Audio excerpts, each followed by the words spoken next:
શ્રી પ્રમુખ એજ્યુકેશનમાં તમારું સ્વાગત છે। આજે ધોરણ 6 પ્રેક્ટિસ વર્ક પ્રકરણ 2 રેખાઓ અને ખૂણાઓ ઉકેલો અને સકાચો પ્રેક્ટિસ વર્કમાંથી તેનો પ્રશ્ન આપણે 3 નીચેના વિધાનો ખરા છે કે ખોટા તે લખો। કિરણ બંને બાજુ અનંત સુધી વિસ્તરેલ હોય છે તો કે ખોટું।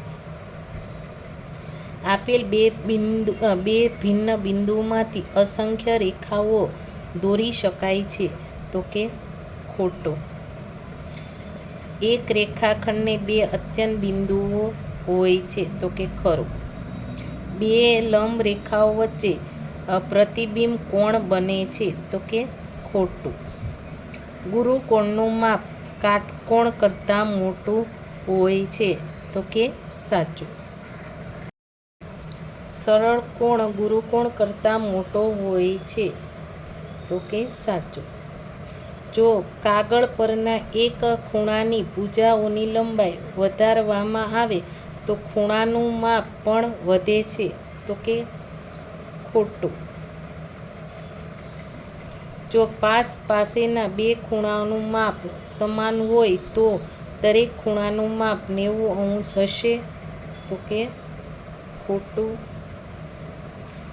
લઘુકોણની એક જોડ સરળ કોણ બનાવી શકે છે તો કે ખોટું। સામાન્ય ઉદ્ભવ બિંદુમાંથી નીકળતા બે કિરણો ખૂણો રચે છે તો કે સાચું। બ્લેકબોર્ડની સામસામેની ધાર લંબ રેખાઓ બનાવે છે તો કે ખોટું।